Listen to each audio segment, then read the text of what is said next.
Back. This is Duck and Goose by Tad Hill.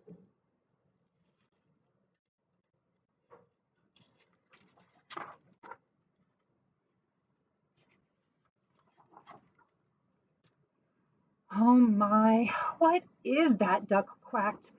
That's a silly question, Goose honked. It is a big egg, of course. Of course it is an egg. I know that, huffed Duck. What I meant is, where did it come from? Goose looked skyward. He looked to the river. He looked to the field, and he thought very hard. Who are you? He asked finally. I, said Duck, puffing out his feathered chest, am the one whose egg this is. I saw it first. Goose quickly raised one webbed foot. It's mine. I touched it first.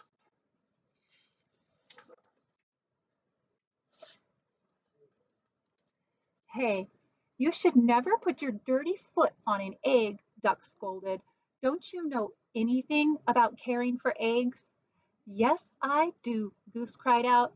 Now stop yelling, Duck yelled, and then whispered forcefully, don't you know that you and your screaming are very likely disturbing the baby bird who is trying to snooze inside the egg? Goose wished that Duck wasn't right. He lowered his head and he whispered softly, I am very sorry. Go back to sleep in there. My, that's a beauty you have, called a bluebird from across the river. Why, thank you. It's mine, quacked Duck. Actually, it's mine, honked Goose.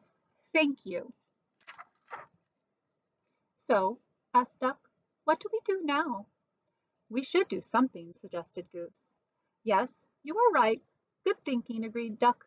Like what? This egg is private property. Duck's egg. No geese allowed. No honking $5 fine. If you are a duck, just keep walking. No ducks beyond this point. Shh, quiet, please. Absolutely no quacking in this area. Duck and Goose each thought, well, we must keep the egg warm until the fuzzy little occupant is ready to come out, said Goose.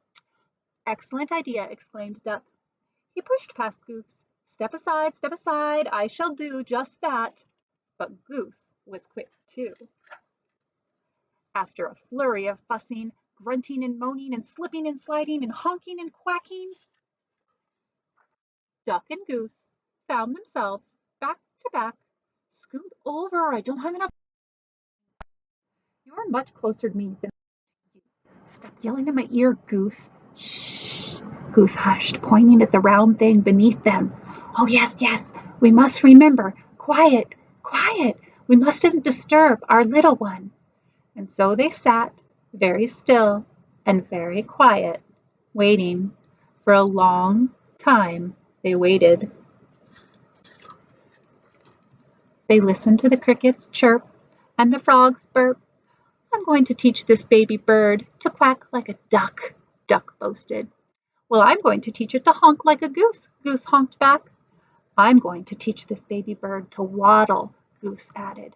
So am I, Duck said. They heard the pitter-patter of the rain. I'm going to teach this baby bird to swim, Duck said. Me too, Goose said. To pass the time, they sniffed wildflowers in the sun, and they shared breadcrumbs while Goose taught Duck to honk. And they watched the sunset in the sky, and Duck taught Goose to quack. They counted the stars in the night sky. Let's teach our baby to fly, said Goose. Good idea, said Duck.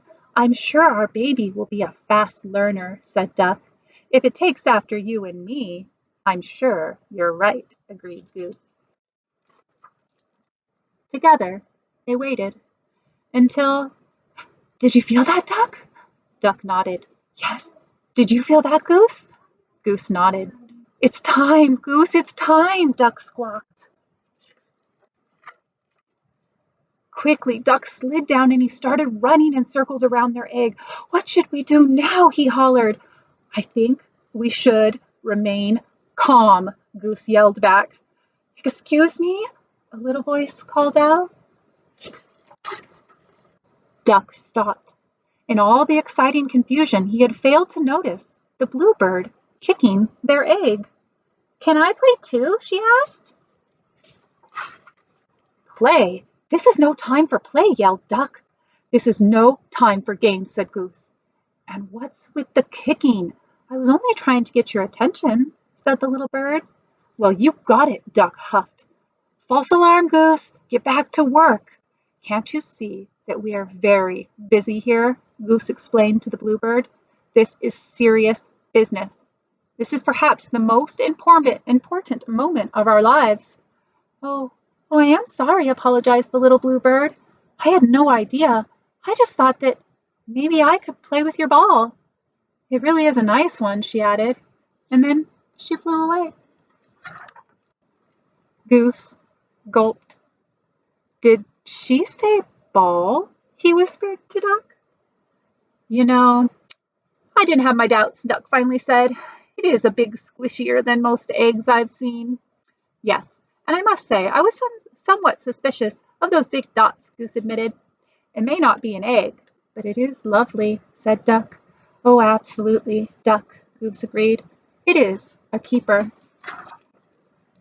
And as the crickets chirped and the frogs burped and the grass swayed in the gentle breeze, Goose quacked and Duck honked, and the ball bounced and rolled, and sometimes even flew. Thank you. Have a good night.